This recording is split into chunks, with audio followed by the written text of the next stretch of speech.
ನಮಸ್ತೆ, welcome to my channel G2 LIC Guru for financial freedom. ಸ್ನೇಹಿತರೆ, ಇವತ್ತೊಂದು ಬಹಳ ವಿಶೇಷವಾದಂಥ ವಿಡಿಯೋ ಹಾಗೆ ಇನ್ಫಾರ್ಮೇಶನ್ ಅಂತ ಹೇಳ್ಬೋದು. Top 3 health insurance companies in India as of 2025-2026 financial ಇಯರ್ನ ತಗೊಂಡ್ರೆ ಸಾಮಾನ್ಯವಾಗಿ ಎಲ್ಲರೂ ಕೂಡ ಹೆಲ್ತ್ ಇನ್ಶೂರೆನ್ಸ್ ಪಾಲಿಸಿನ ಬೈ ಮಾಡಬೇಕು ಅನ್ನೋದು ಬಹಳಷ್ಟು ಅವಶ್ಯಕತೆ ಇರುವಂತ ಒಂದು ವಸ್ತು ಆಗ್ಬಿಟ್ಟಿದೆ. ಕಾರಣ ಇಷ್ಟೇ, ಆರೋಗ್ಯದ ಖರ್ಚು ಏನಿದೆ, ಕಾಸ್ಟ್ ಆಫ್ ಹಾಸ್ಪಿಟಲೈಸೇಷನ್ ಅಥವಾ ಹಾಸ್ಪಿಟಲ್ ಎಕ್ಸ್ಪೆನ್ಸಸ್ ಏನಿದೆ, ಇದು ಗಗನಕ್ಕೆ ಏರ್ತಾ ಇದೆ. ಹಾಗೆ ಆ ಟೈಮ್ನಲ್ಲಿ ಬೇರೆ ಆಪ್ಷನ್ಸ್ ಇಲ್ಲದೆ ಹಣ ತಂದ್ಕೊಡ್ಲೇಬೇಕಾಗಿ ಬರುತ್ತೆ. ಬಿಕಾಸ್ ಇಟ್ಸ್ ಎ ಜೀವದ ನಡುವೆ ನಡೆಯುವಂತ ಒಂದು ಹೋರಾಟ ಆಗಿರೋದ್ರಿಂದ ಮೂರನೇ ಮಾತೆಲ್ಲ ಯೋಚನೆ ಮಾಡೋವಾಗೇ ಇಲ್ಲ, ಹಾಸ್ಪಿಟಲ್ ಬಿಲ್ ನ ಕಟ್ಟಲೇಬೇಕಾಗಿ ಬರುತ್ತೆ. ಸೊ ಹಾಸ್ಪಿಟಲ್ ಬಿಲ್ ನ ಪೇ ಮಾಡ್ತೀವಿ ಅಂತಂದ್ರೆ ಎಲ್ಲರೂ ಕೂಡ ಪ್ಲಾನ್ ಮಾಡಿ ಹಣನ ಕೂಡಿಟ್ಕೊಂಡಿರುವಂತ ವ್ಯವಸ್ಥೆ ತುಂಬಾ ಕಡಿಮೆ. 100ಕ್ಕೆ 99% ಅಷ್ಟು ಜನ ಅದಕ್ಕೆ ವ್ಯವಸ್ಥೆ ಇಟ್ಟಿರೋದಿಲ್ಲ. ಉಳಿದಂತ 0.1% 2% ಜನ ಅಂದ್ರೆ ಅವ್ರ ಕಡೆಯಿಂದ ಹಣ ಸಿಗ್ಬೋದು. ಬಟ್ ಉಳಿದಂತವರಲ್ಲಿ ಹೆಲ್ತ್ ಇನ್ಶೂರೆನ್ಸ್ ಪಾಲಿಸೀಸ್ ಇದ್ರೆ ನೆಮ್ಮದಿಯಾಗಿರ್ತಾರೆ. ಸೊ ಎಷ್ಟೋ ಜನಕ್ಕೆ ಇನ್ಶೂರೆನ್ಸ್ ಪಾಲಿಸಿ ಇದೆ ಅನ್ನೋ ಒಂದು ಮನಸ್ಥಿತಿಯಲ್ಲೇನೆ ಸಾಕಷ್ಟು ಜನ ನೆಮ್ಮದಿಯಾಗಿ ಜೀವನ ನಡೆಸ್ತಿರ್ತಾರೆ. ಆರೋಗ್ಯದ ಸಮಸ್ಯೆ ಕೂಡ ಬಂದಿರೋದಿಲ್ಲ. ಹಾಗಿದ್ರೆ ಈ ಹೆಲ್ತ್ ಇನ್ಶೂರೆನ್ಸ್ ಅವಶ್ಯಕತೆ ಇದೆಯಾ? ಯಾಕೆ ಹೆಲ್ತ್ ಇನ್ಶೂರೆನ್ಸ್ ಬೇಕು? ಬೇಕಾದ್ರೆ ಯಾವಾಗ ಹೆಲ್ತ್ ಇನ್ಶೂರೆನ್ಸ್ ನ ಬೈ ಮಾಡಬೇಕು? ಸರಿಯಾದ ವಯಸ್ಸು, ಏಜು ಮತ್ತೆ ಟೈಮ್ ಯಾವ್ದು ಹೆಲ್ತ್ ಇನ್ಶೂರೆನ್ಸ್ ನ ಬೈ ಮಾಡ್ಲಿಕ್ಕೆ? ಹಾಗೆ ಬೈ ಮಾಡೋದಾದ್ರೆ ಎಷ್ಟು ಲಕ್ಷಕ್ಕೆ ಬೈ ಮಾಡಬೇಕು? ಯಾವ ಕಂಪ್ನಿಲಿ ಬೈ ಮಾಡಬೇಕು? ಜೊತೆಗೆ ನಾನು ಬೈ ಮಾಡಿರುವಂತ ಹೆಲ್ತ್ ಇನ್ಶೂರೆನ್ಸ್ ಕಂಪ್ನಿಯಿಂದ ನನಗೆ ಬೇಕಾದಂತ ಹಾಸ್ಪಿಟಲ್ಸ್ ಅಲ್ಲಿ ನಾನು ಟ್ರೀಟ್ಮೆಂಟ್ ನ ಪಡಿಬೋದಾ? ಈ ಎಲ್ಲಾ ಪ್ರಶ್ನೆಗಳು ಹೆಲ್ತ್ ಇನ್ಶೂರೆನ್ಸ್ ನ ಬೈ ಮಾಡ್ಬೇಕು ಅಂತ ಹೋದಾಗ ಕಾಡುತ್ತೆ. ಹಾಗೆ ಇನ್ಶೂರೆನ್ಸ್ ಬೈ ಮಾಡಿದ್ರು ಕೂಡ ಕ್ಲೈಮ್ ಬಂದಾಗ ಪೂರ್ತಿ ಹಣ ಸೆಟ್ಲ್ ಆಗ್ತಿದ್ಯಾ, ಪೂರ್ತಿ ಹಣನ ಇನ್ಶೂರೆನ್ಸ್ ಕಂಪ್ನಿ ಕೊಡುತ್ತಾ, ಅಥವಾ ಆ ಟೈಮಲ್ಲೂ ಕೂಡ ನೀನ್ ಮತ್ತೆ ಪೇ ಮಾಡು ಅಂತ ಹೇಳುತ್ತಾ? ಈ ರೀತಿ ಎಲ್ಲ ಯೋಚನೆ ಮಾಡೋದಾಗತ್ತೆ. ಕ್ಲೈಮ್ಗೆ ಅಪ್ಲೈ ಮಾಡಿದಾಗ್ಲೇನೆ ಕ್ಲೈಮ್ ರಿಜೆಕ್ಟ್ ಮಾಡಿರುವಂತ ಎಷ್ಟೋ ಹೆಲ್ತ್ ಇನ್ಶೂರೆನ್ಸ್ ಪಾಲಿಸೀಸ್ ಇದೆ. ಕಾರಣ ಅದರಲ್ಲಿರುವಂತ ಎಕ್ಸ್ಕ್ಲೂಷನ್ಸ್ ಆಗ್ಬೋದು, ವೇಟಿಂಗ್ ಪೀರಿಯಡ್ ಆಗ್ಬೋದು, ಅಥವಾ ಪ್ರೀ ಎಕ್ಸಿಸ್ಟಿಂಗ್ ಡಿಸೀಸಸ್ ಇರ್ಬೋದು, ಅದನ್ನ ಡಿಸ್ಕ್ಲೋಸ್ ಮಾಡದಿರುವಂತ ಪರಿಸ್ಥಿತಿಗಳಿರ್ಬೋದು. ಈ ಎಲ್ಲಾ ಕಂಡೀಷನ್ಸ್ ಮೇಲೆ ಸಾವಿರಾರು ಕಾರಣಗಳಿದೆ ಒಂದು ಕ್ಲೈಮ್ ನ ರಿಜೆಕ್ಟ್ ಮಾಡ್ಲಿಕ್ಕೆ. ಹಾಗೆ ಅಪ್ರೂವಲ್ ಮಾಡ್ಲಿಕ್ಕೆ ಒಂದೇ ಒಂದು ಕಾರಣ, ಅದನ್ನ ಒಪ್ಕೊಂಡಿರುತ್ತೆ. ಆ ಟರ್ಮ್ಸ್ ಅಂಡ್ ಕಂಡೀಷನ್ಸ್ ಪ್ರಕಾರ ಎಲಿಜಿಬಿಲಿಟಿ ಇದ್ರೆ ಕ್ಲೈಮ್ ನ ಪೇ ಮಾಡುತ್ತೆ. ಹಾಗಿದ್ರೆ ಬನ್ನಿ, ಹೆಲ್ತ್ ಇನ್ಶೂರೆನ್ಸ್ ಕಂಪ್ನಿ ನ ಸೆಲೆಕ್ಟ್ ಮಾಡ್ಬೇಕಾದ್ರೆ ಯಾವ್ದು ಬೆಸ್ಟ್ ಕಂಪ್ನಿ ಅಂತ ಸೆಲೆಕ್ಟ್ ಮಾಡೋದು? ಆಕ್ಚುಲಿ ಒಂದು ರಿಸರ್ಚ್ ನ ಕಂಡಕ್ಟ್ ಮಾಡಿದಾಗ, ಸರ್ವೆನ ಕಂಡಕ್ಟ್ ಮಾಡಿದಾಗ, ನನ್ನ ಕಡೆ ಇರುವಂತ ಎಲ್ಲಾ ಇನ್ಫಾರ್ಮೇಶನ್ಸ್ ನ ಗ್ಯಾದರ್ ಮಾಡಿ ಗೂಗಲ್ ಅಲ್ಲಿ ಸರ್ಚ್ ಮಾಡಿದಾಗ ಇವತ್ತು ಸಿಕ್ಕಿರುವಂತ ಆಪ್ಷನ್ ಏನಿದೆ, ವಿಡಿಯೋ ಏನಿದೆ, ಇನ್ಫಾರ್ಮೇಶನ್ಸ್ ಏನಿದೆ, ಅದನ್ನ ನಿಮ್ ಜೊತೆ ಶೇರ್ ಮಾಡ್ಲಿಕ್ಕೆ ಹೋಗ್ತಾ ಇದ್ದೀನಿ. ಈ ವಿಡಿಯೋದಲ್ಲಿ ಇದ್ದಂತ ಇನ್ಫಾರ್ಮೇಶನ್ಸ್ ನಿಮ್ಮ ನಾಲೆಡ್ಜ್ಗೋಸ್ಕರ. ಸೊ ಇದು 100ಕ್ಕೆ 100 ಭಾಗ ಡಿಸಿಷನ್ ತಗೊಳ್ಳಿಕ್ಕೆ ಹೆಲ್ಪ್ ಆಗುತ್ತೆ ಅಂತ ನಾನು ಹೇಳಲಿಕ್ಕೆ ಬರೋದಿಲ್ಲ. ನಿಮ್ಮ ನಾಲೆಡ್ಜ್ಗೋಸ್ಕರ ಈ ವಿಡಿಯೋನ ಮಾಡ್ತಾ ಇದ್ದೀನಿ. ಹಾಗೆ ನೀವು ಹೆಲ್ತ್ ಇನ್ಶೂರೆನ್ಸ್ ಪಾಲಿಸಿನ ಬೈ ಮಾಡ್ಬೇಕು ಅಂತಂದ್ರೆ ಮತ್ತೊಂದ್ಸಲ ಆ ಹೆಲ್ತ್ ಇನ್ಶೂರೆನ್ಸ್ ಕಂಪ್ನಿಯ ಪರ್ಫಾರ್ಮೆನ್ಸ್ ಡೀಟೇಲ್ಸ್ ಏನಿದೆ, ಆ ಡೀಟೇಲ್ಸ್ ನಾನು ಇಲ್ಲಿ ಏನ್ ಪಾಯಿಂಟ್ಸ್ ಹೇಳ್ತಾ ಹೋಗ್ತೀನಿ, ಆ ಪಾಯಿಂಟ್ಸ್ ಜೊತೆ ಕಂಪೇರ್ ಮಾಡಿ ನೀವು ತೀರ್ಮಾನ ತಗೊಳ್ಳೋದು ನಿಮ್ಮ ಜವಾಬ್ದಾರಿ ಆಗುತ್ತೆ. ಸೊ ಇಲ್ಲಿಂದ ಈ ವಿಡಿಯೋನ ನೋಡಿ ಈ ಕಂಪ್ನಿಯಿಂದಾನೇ ಬೆಸ್ಟ್ ಅಂತೇಳಿ ನಾನು ಪಾಲಿಸಿನ ಬೈ ಮಾಡ್ತಾ ಇದ್ದೀನಿ ಅಂತ ಹೇಳಿದ್ರೆ, ಆ ಪಾಲಿಸಿಯಲ್ಲಿ ಸಿಗೋಂತ ಬೆನಿಫಿಟ್ಸ್ ಮೇ ಬಿ ವೇರಿಯೇಷನ್ಸ್ ಇರ್ಬೋದು. ಅದನ್ನ ಬ್ರೋಚರ್ ಮುಖಾಂತರ ತಿಳ್ಕೊಂಡು ಸರಿಯಾದ ಒಂದು ಅಡ್ವೈಸರ್ ಹತ್ರ ಅಡ್ವೈಸರಿ ತಗೊಂಡು ಹೆಲ್ತ್ ಇನ್ಶೂರೆನ್ಸ್ ಪಾಲಿಸಿನ ನಿಮಗೆ ಅನುಕೂಲ ಆಗೋ ರೀತಿಯಲ್ಲಿ, ನಿಮ್ಮ ಕ್ಲೈಮ್ ನ ಈಸಿಯಾಗಿ ಪ್ರೋಸೆಸ್ ಮಾಡ್ಲಿಕ್ಕೆ ಅಥವಾ ನಿಮ್ಮ ಫ್ಯಾಮಿಲಿಗೆ ಹೆಲ್ಪ್ ಆಗೋ ರೀತಿಯಲ್ಲಿ ಬೈ ಮಾಡಬೇಕು ಅಂತ ಸಜೆಸ್ಟ್ ಮಾಡ್ತಾ, ಬನ್ನಿ ಇರುವಂತ ಸಾಕಷ್ಟು ಹೆಲ್ತ್ ಇನ್ಶೂರೆನ್ಸ್ ಕಂಪ್ನಿಯಲ್ಲಿ top 3 best 3 health insurance companies ಯಾವುದು ಅನ್ನೋದನ್ನ ಇವತ್ತು ನೋಡ್ಲಿಕ್ಕೆ ಹೋಗೋಣ. ಈ ಡೇಟಾ ಸಾಕಷ್ಟು ಜನರ ಒಪಿನಿಯನ್ ಮುಖಾಂತರ, IRDA ಏನಿದೆ, ಇನ್ಶೂರೆನ್ಸ್ ರೆಗ್ಯುಲೇಟರಿ ಡೆವಲಪ್ಮೆಂಟ್ ಅಥಾರಿಟಿ ಏನಿದೆ, ಅದರ ರಿಪೋರ್ಟ್ಸ್ ಮುಖಾಂತರ, ಹಾಗೆ ಜನರ ಫೀಡ್ಬ್ಯಾಕ್ ಮತ್ತೆ ರೇಟಿಂಗ್ಸ್ ಮುಖಾಂತರ ಈ ವಿಡಿಯೋದ ಇನ್ಫಾರ್ಮೇಶನ್ಸ್ ಏನಿದೆ ಅದನ್ನ ಕಲೆಕ್ಟ್ ಮಾಡಿ ನಿಮ್ ಮುಂದೆ ಇಡ್ಲಿಕ್ಕೆ ಹೋಗ್ತಾ ಇದ್ದೀನಿ. ಖಂಡಿತವಾಗ್ಲೂ ಈ ಇನ್ಫಾರ್ಮೇಶನ್ ನಿಮ್ಗೆ ಯೂಸ್ಫುಲ್ ಆಗುತ್ತೆ, ಹೆಲ್ಪ್ ಆಗುತ್ತೆ ಅಂತ ಹೇಳ್ತೀನಿ. ಜೊತೆಗೆ ವಿಡಿಯೋನ ಕೊನೆಯವರೆಗೂ ನೋಡಿ. ಅದರಲ್ಲಿ ಇನ್ಶೂರೆನ್ಸ್ ಪಾಲಿಸಿನ, ಹೆಲ್ತ್ ಇನ್ಶೂರೆನ್ಸ್ ಪಾಲಿಸಿನ ಬೈ ಮಾಡ್ಬೇಕಾದ್ರೆ ನೀವು ಫಾಲೋ ಮಾಡ್ಬೇಕಾಗಿರುವಂತ ಸ್ಟೆಪ್ಸ್ ಏನು, ಹಾಗೆ ಯಾವ್ದಾವ್ದನ್ನ ಬಹಳ ಇಂಪಾರ್ಟೆಂಟ್ ಆಗಿ ಗಮನಿಸಿ ನೀವು ಹೆಲ್ತ್ ಇನ್ಶೂರೆನ್ಸ್ ಪಾಲಿಸಿನ ಬೈ ಮಾಡಲೇಬೇಕು. ಅದನ್ನ ನೀವು ಇಗ್ನೋರ್ ಮಾಡಿದ್ರೆ ನಿಮಗೆ ಸಮಸ್ಯೆ ಕಟ್ಟಿಟ್ಟ ಬುತ್ತಿ, ನಿಮ್ಮ ಕ್ಲೈಮ್ ಬರದೇ ಇರ್ಬೋದು. ಹಾಗೆ ಬಂದ್ರೂ ಕೂಡ ಪಾರ್ಷಿಯಲಿ ಬರ್ಬೋದು, ಪೂರ್ತಿ ಹಣ ಕ್ಲೈಮ್ ಬರದೇ ಇರುವಂತ ಸಾಧ್ಯತೆ ಇರುತ್ತೆ ಅಂತ ಹೇಳ್ತಾ ಕೊನೆ ತನಕ ವಿಡಿಯೋ ನೋಡಿ ಅಂತ ಹೇಳ್ತಾ ಇದೀನಿ. Welcome to my channel G2LIC Guru again. ಹಾಗೆ ಚಾನಲ್ ನ ಸಬ್ಸ್ಕ್ರೈಬ್ ಮಾಡಲಿಲ್ಲ ಅಂತಂದ್ರೆ ಚಾನಲ್ ನ ಸಬ್ಸ್ಕ್ರೈಬ್ ಮಾಡಿ. ಈ ವಿಡಿಯೋದ ಲೋಯರ್ ರೈಟ್ ಸೈಡ್ ಬಾಟಮ್ ಅಲ್ಲಿ ಇರುವಂತಹ ಕಾರ್ನರ್ ಇರುವಂತಹ ಒಂದು ಕ್ಲಿಕ್ ಬಟನ್ ಏನಿದೆ ಅದನ್ನ ಕ್ಲಿಕ್ ಮಾಡಿದ್ರೆ ಈ ಚಾನಲ್ ನ ಸಬ್ಸ್ಕ್ರೈಬ್ ಮಾಡಬಹುದು ನೀವು. ಹಾಗೆ ನಿಮ್ಮ ಅಭಿಪ್ರಾಯಗಳನ್ನ ಕಮೆಂಟ್ ಬಾಕ್ಸ್ ಅಲ್ಲಿ ಹಾಕ್ತಾ ಹೋಗಿ. ಸೊ ನಿಮ್ ಕಡೆ ಆಲ್ರೆಡಿ ಹೆಲ್ತ್ ಇನ್ಶೂರೆನ್ಸ್ ಪಾಲಿಸಿ ಇದ್ರೆ ಆ ಹೆಲ್ತ್ ಇನ್ಶೂರೆನ್ಸ್ ಪಾಲಿಸಿ ಟಾಪ್ 3 ಕಂಪ್ನಿಯಲ್ಲಿ ಇದೆಯಾ ಅಥವಾ ಚೇಂಜ್ ಮಾಡ್ಕೊಬೇಕು ಅಂತಂದ್ರೆ ಆಪ್ಷನ್ ಏನು, ಅದ್ರ ಬಗ್ಗೆ ಕೂಡ ಮುಂದಿನ ದಿನಗಳಲ್ಲಿ ನಿಮ್ಗೆ ವಿಡಿಯೋ ಕೊಡ್ತೀನಿ. ಸೊ ಹೀಗೆ ಹೇಳ್ತಾ ಬೆಲ್ ನೋಟಿಫಿಕೇಶನ್ ನ ಕ್ಲಿಕ್ ಮಾಡಿ G2LIC ಗುರು ಏನಿದೆ ಅದನ್ನ ಸಬ್ಸ್ಕ್ರೈಬ್ ಮಾಡ್ತೀರಾ ಅಂತ ಅನ್ಕೊಂಡು ನಿಮ್ಮ ಅಭಿಪ್ರಾಯಗಳನ್ನ ಕಮೆಂಟ್ ಬಾಕ್ಸ್ ಅಲ್ಲಿ ಹಾಕಿ. ಮತ್ತೆ ವಿಡಿಯೋದ ಇನ್ಫಾರ್ಮೇಶನ್ ಯೂಸ್ಫುಲ್ ಆಗಿತ್ತು, ಹೆಲ್ಪ್ಫುಲ್ ಆಗಿತ್ತು ಅಂದ್ರೆ ಲೈಕ್ ಮಾಡಿ, ಇಲ್ಲ ಅಂತಂದ್ರೆ ಥಮ್ಸ್ ಡೌನ್ ಕೂಡ ಮಾಡ್ಬೋದು ಅಂತ ಹೇಳ್ತಾ ಬನ್ನಿ. ಹಾಗಿದ್ರೆ top 3 health insurance companies in India ಅನ್ನೋದಾದ್ರೆ ಯಾವ್ದಾವ್ದಿದೆ ಅಂತ ನೋಡೋಣ. ಯಾಕೆ ಹೆಲ್ತ್ ಇನ್ಶೂರೆನ್ಸ್ ಅಂತ ಯೋಚನೆ ಮಾಡ್ಬೇಕಾದ್ರೆ, ವೈ ಹೆಲ್ತ್ ಇನ್ಶೂರೆನ್ಸ್ ಯಾಕೆ ಬೇಕು? ಆರೋಗ್ಯ ಚೆನ್ನಾಗಿದೆಯಲ್ಲ, ನನ್ಗೆ ಯಾವುದೇ ರೀತಿ ಸಮಸ್ಯೆ ಇಲ್ಲ, ಹೆಲ್ತಿ ಆಗಿದ್ದೀನಿ, ಫಿಸಿಕಲಿ ಫಿಟ್ ಇದ್ದೀನಿ. ಎಸ್, ಇವತ್ತು ಹೆಲ್ತಿಯಾಗಿ ಇವತ್ತು ಫಿಸಿಕಲ್ ಫಿಟ್ ಆಗಿರುವಂತದ್ದು ಸತ್ಯ. ಬಟ್ ನಾಳಿನ ಕತೆ ಗೊತ್ತಿಲ್ಲ. ಹೆಲ್ತ್ ಇನ್ಶೂರೆನ್ಸ್ ಪಾಲಿಸಿ ನಿಮ್ಗೆ ಯಾವಾಗ್ಲೂ ಕೂಡ ಯಾವಾಗ ಹೆಲ್ತಿ ಆಗಿದ್ದೀರೋ ಆಗ್ಲೇನೆ ಹೆಲ್ತ್ ಇನ್ಶೂರೆನ್ಸ್ ಪಾಲಿಸಿ ಸಿಗುತ್ತೆ. ಅನಾರೋಗ್ಯ ಇದೆ, ಒಂದು ಸರ್ಜರಿ ಆಗ್ಬೇಕು ಅಥವಾ ಹೆಲ್ತ್ ಇಶ್ಯೂ ಇದೆ ನನ್ಗೆ, ಆಗ ಹೆಲ್ತ್ ಇನ್ಶೂರೆನ್ಸ್ ಪಾಲಿಸಿ ಬೇಕು ಅಂತಂದ್ರೆ ಸಿಗೋದಿಲ್ಲ. ಹೆಲ್ತ್ ಇನ್ಶೂರೆನ್ಸ್ ಕಂಪನಿಯವರು ಆ ರಿಸ್ಕ್ ನ ಒಪ್ಕೊಳ್ಳಿಕ್ಕೆ ರೆಡಿ ಇಲ್ಲ. ಸೊ ಹಾಗಾಗಿ ನೀವು ಯಾವಾಗ ಹೆಲ್ತಿ ಆಗಿದ್ದೀರಾ, ನಿಮ್ಮ ಜವಾಬ್ದಾರಿ ಅಂತ ಬಂದ್ರೆ ಮೊದಲನೇದಾಗಿ ಈ ಹೆಲ್ತ್ ಇನ್ಶೂರೆನ್ಸ್ ಪಾಲಿಸಿನ ಬೈ ಮಾಡುವಂಥದ್ದು. ಬೇಸಿಕ್ ನೀಡ್ಸ್ ಏನಿದೆ ಅದರಲ್ಲಿ ಇದು ಕೂಡ ಇವತ್ತೊಂದು ಅಂಶ ಆಗಿದೆ. Because of rising medical cost. ಸ್ನೇಹಿತರೆ, 1 ದಿನ ಅಥವಾ 2 ದಿನ ಸಾಮಾನ್ಯ ಜ್ವರಕ್ಕೆ ನೀವು ಅಡ್ಮಿಟ್ ಆಗ್ತೀರಾ ಅಂದ್ರೂ ಮಿನಿಮಮ್ 20 ರಿಂದ 25 ಸಾವಿರ ಖರ್ಚಾಗುವಂತ ಒಂದು ವ್ಯವಸ್ಥೆ ಇವತ್ತು ಹಾಸ್ಪಿಟಲ್ ಕಾಸ್ಟ್ ಇದೆ. ಇನ್ನ ಸರ್ಜರೀಸ್ ಅಂತ ಹೇಳಿದ್ರಂತೂ ಹೇಳೋ ಹಾಗಿಲ್ಲ. ಹಾಗೆ ಕ್ರಿಟಿಕಲ್ ಸರ್ಜರೀಸ್ ಅಂತ ಹೇಳ್ತೀರಾ ಅಂತಂದ್ರೆ ICU ಅಡ್ಮಿಟ್ ಆಗಿದ್ದೀರಾ, ಎಮರ್ಜೆನ್ಸಿಲಿ ಅಡ್ಮಿಟ್ ಆಗ್ತಿದೀವಿ ಅಂತಂದ್ರೆ ಲಕ್ಷಗಟ್ಲೆ ಹಣ ಇದ್ರೂ ಕೂಡ ಸಾಕಾಗೋದಿಲ್ಲ. ಹಾಗೆ ಲಕ್ಷಗಟ್ಲೆ ಹಣ ನಮ್ ಜೊತೆ ಇರುತ್ತೆ ಅಂತ ಹೇಳಿಕ್ಕೂ ಆಗೋದಿಲ್ಲ. ಹಾಗಾಗಿ ಮುಂಜಾಗ್ರತೆಯಾಗಿ precautionary as a responsible head of the family ಅಂತ ತಗೊಂಡ್ರೆ, ಜವಾಬ್ದಾರಿಯುತವಾದ ವ್ಯಕ್ತಿ ಒಂದು ಫ್ಯಾಮಿಲಿಯ ಮುಖ್ಯಸ್ಥ ಅನ್ನೋದಾದ್ರೆ ತನ್ನ ಆದ್ಯ ಕರ್ತವ್ಯ ಮತ್ತು ಹೆಲ್ತ್ ಇನ್ಶೂರೆನ್ಸ್ ಪಾಲಿಸಿನ ಬೈ ಮಾಡುವಂಥದ್ದು. ಈ ಹೆಲ್ತ್ ಇನ್ಶೂರೆನ್ಸ್ ಪಾಲಿಸಿಯಿಂದ ನಿಮ್ಗೆ ಏನಾಗುತ್ತೆ? ಎಸ್, ಮೇ ಬಿ ಇವತ್ತೊಂದು ನಿರ್ದಿಷ್ಟವಾದ ಒಂದು ಪ್ರೀಮಿಯಂ ಅಥವಾ ಹಣನ ಸೆಲೆಕ್ಟ್ ಮಾಡಿಕೊಂಡು ಪೇ ಮಾಡಿ ನಿಮ್ಗೆ ಮುಂದೆ ಆಗುವಂತ ಫೈನಾನ್ಷಿಯಲ್ ಲಾಸ್ ಏನಿದೆ ಬಿಕಾಸ್ ಆಫ್ ಮೆಡಿಕಲ್ ಎಮರ್ಜೆನ್ಸೀಸ್, ಆ ಫ್ಯಾಮಿಲಿ ಇರುವಂತ ಮೆಂಬರ್ಸ್ ಯಾರದೇ ಆರೋಗ್ಯ ಕೆಟ್ಟರು ಕೂಡ ನಿಮಗಾಗುವಂತ ಆರ್ಥಿಕ ನಷ್ಟ ಏನಿದೆ ಅದನ್ನ ಪ್ರೊಟೆಕ್ಟ್ ಮಾಡ್ಲಿಕ್ಕೆ ಈ ಹೆಲ್ತ್ ಇನ್ಶೂರೆನ್ಸ್ ಪಾಲಿಸಿ ಹೆಲ್ಪ್ ಮಾಡುತ್ತೆ. ಇದನ್ನ ನೀವು ಮುಂಜಾಗ್ರತೆಯಾಗಿ ಪೂರ್ಣ ನಿರ್ಧಾರವಾಗಿ ಬೈ ಮಾಡ್ಬೇಕಾಗಿ ಬರುತ್ತೆ. ಇದ್ರಲ್ಲೂ ಕೂಡ ನೀವು ಇನ್ಶೂರೆನ್ಸ್ ನ ಬೈ ಮಾಡಿದೀವಿ ಅಂದ ತಕ್ಷಣ ನಾಳೆಯಿಂದನೇ ನಿಮ್ ಖರ್ಚನ್ನ ಹೆಲ್ತ್ ಇನ್ಶೂರೆನ್ಸ್ ಕಂಪನಿ ವಾಪಸ್ ಕೊಡುತ್ತೆ ಅಂದ್ರೆ ಸುಳ್ಳಾಗತ್ತೆ, ಅದು ಸಾಧ್ಯನೇ ಇಲ್ಲ. ಇದರಲ್ಲೂ ಕೂಡ ಒಂದಷ್ಟು ಟರ್ಮ್ಸ್ ಅಂಡ್ ಕಂಡೀಷನ್ಸ್ ಇರುತ್ತೆ. ಆ ಟರ್ಮ್ಸ್ ಅಂಡ್ ಕಂಡೀಷನ್ಸ್ ಏನು ಅಂತ ಮುಂದೆ ಹೇಳ್ತೀನಿ. ಅದನ್ನೆಲ್ಲ ಮೀರಿ ನೀವು ಹಾಸ್ಪಿಟಲ್ ಅಲ್ಲಿ ಟ್ರೀಟ್ಮೆಂಟ್ ನ ತಗೋಬೇಕಾಗಿ ಬರುತ್ತೆ. ಅದಕ್ಕೋಸ್ಕರ ಅಡ್ವಾನ್ಸ್ಡ್ ಆಗಿ ಮೊದಲೇನೆ ಹೆಲ್ತ್ ಇನ್ಶೂರೆನ್ಸ್ ಪಾಲಿಸಿನ ಬೈ ಮಾಡಿ ಇಟ್ಕೋಬೇಕಾಗಿರುವಂತದ್ದು ಬಹಳಷ್ಟು ಅನಿವಾರ್ಯ ಇದೆ ನಿಮ್ಮ ಫೈನಾನ್ಷಿಯಲ್ ಪ್ರೊಟೆಕ್ಷನ್ಗೋಸ್ಕರ. ಜೊತೆಗೆ ಮೆಡಿಕಲ್ ಕಾಸ್ಟ್ ಏನಿದೆ, ಇನ್ಕ್ರೀಸಿಂಗ್ ಕಾಸ್ಟ್, ಇದು 1000 ಟೈಮ್ಸ್ ಇನ್ಕ್ರೀಸ್ ಆಗ್ತಿದೆ ಅಂತ ಹೇಳಿದ್ರು ತಪ್ಪಾಗಲ್ಲ. ಒಂದೊಂದು ಹಾಸ್ಪಿಟಲ್ ಅಲ್ಲಿ ಒಂದೊಂದು ಕಾಸ್ಟ್ ಇರುತ್ತೆ. ಬಿಕಾಸ್ ಆಫ್ ಫೆಸಿಲಿಟೀಸ್ ಇರ್ಬೋದು, ಅವೈಲಬಿಲಿಟಿ ಆಫ್ ದ ಸರ್ಜನ್ಸ್ ಇರ್ಬೋದು, ಟೆಕ್ನಾಲಜಿ ಇರ್ಬೋದು, ಆರ್ ಮೇ ಬಿ ಎಮರ್ಜೆನ್ಸಿ ಇರ್ಬೋದು. ಸೊ ಇದಕ್ಕೋಸ್ಕರ better to have a health insurance. ಜೊತೆಗೆ ನೀವು ಕ್ಯಾಶ್ಲೆಸ್ ಟ್ರೀಟ್ಮೆಂಟ್ ನ ಪಡಿಬೇಕು ಅಂತಂದ್ರೆ ಹೆಲ್ತ್ ಇನ್ಶೂರೆನ್ಸ್ ಪಾಲಿಸಿ ಅಂತೂ 100% ಬೇಕೇ ಬೇಕಾಗುತ್ತೆ. ಕ್ಯಾಶ್ಲೆಸ್ ಟ್ರೀಟ್ಮೆಂಟ್ ಅಂದ್ರೆ ಏನು ಸ್ನೇಹಿತರೆ? ಕ್ಯಾಶ್ಲೆಸ್ ಟ್ರೀಟ್ಮೆಂಟ್ ಅಂತಂದ್ರೆ ನಿಮಗೆ ಹೆಲ್ತ್ ಇನ್ಶೂರೆನ್ಸ್ ಪಾಲಿಸಿ ಇತ್ತು ಅಂತಂದಾಗ ನೀವು ಹಣ ಕಟ್ಟದೇನೆ ನಿಮಗೆ ಬೇಕಾಗಿರುವಂತ ಟ್ರೀಟ್ಮೆಂಟ್ ನ ಹಾಸ್ಪಿಟಲ್ ಇಂದ ಪಡಿಬಹುದು.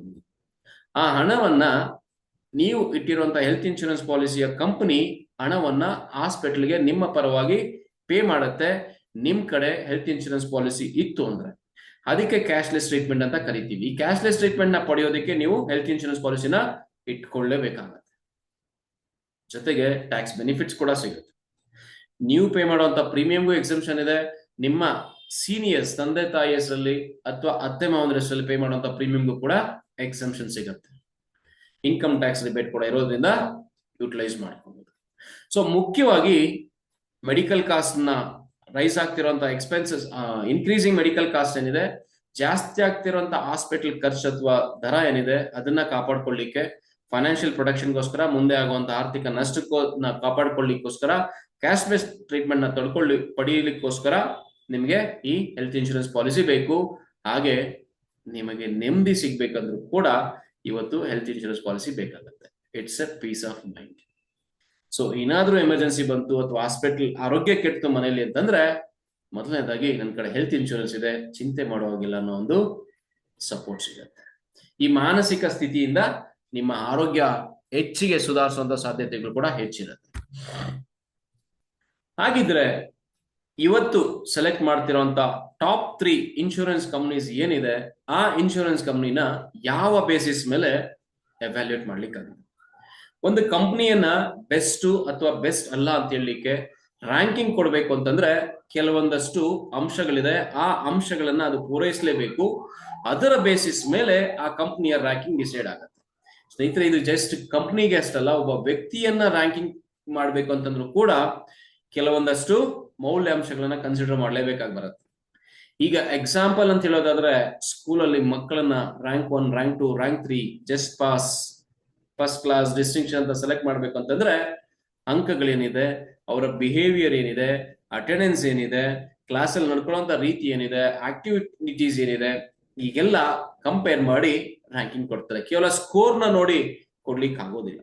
ಅದೇ ರೀತಿ ಕೂಡ ಒಂದು ಹೆಲ್ತ್ ಇನ್ಶೂರೆನ್ಸ್ ಕಂಪ್ನಿನ ಡಿಸೈಡ್ ಮಾಡಬೇಕು ಅಂತಂದ್ರೆ, ನಂಬರ್ 1 ನಂಬರ್ 2 ಅಂತ ಡಿಸೈಡ್ ಮಾಡಬೇಕು ಅಂತಂದ್ರೆ ಈ ಕ್ರೈಟೀರಿಯಾಸ್ ನ ಕೌಂಟ್ ಅಲ್ಲಿ ಇಟ್ಕೊಂಡು ಅನಲೈಸ್ ಮಾಡಿ ರ್ಯಾಂಕಿಂಗ್ ನ ಇವತ್ತು ಈ ವಿಡಿಯೋದಲ್ಲಿ ಕೊಡ್ಲಿಕ್ಕಾಗಿದೆ, as per the Google research and personal research. So ಇದ್ರ ಮುಖಾಂತರ ಹೇಳೋದಾದ್ರೆ ಬಹಳಷ್ಟು ಇಂಪಾರ್ಟೆಂಟ್ ಆಗಿರುವಂತದ್ದು ಮೊದಲನೇ ಅಂಶ ಕ್ಲೈಮ್ ಸೆಟಲ್ಮೆಂಟ್. ಕ್ಲೈಮ್ ಸೆಟಲ್ಮೆಂಟ್ ಅಂದ್ರೆ ಏನು?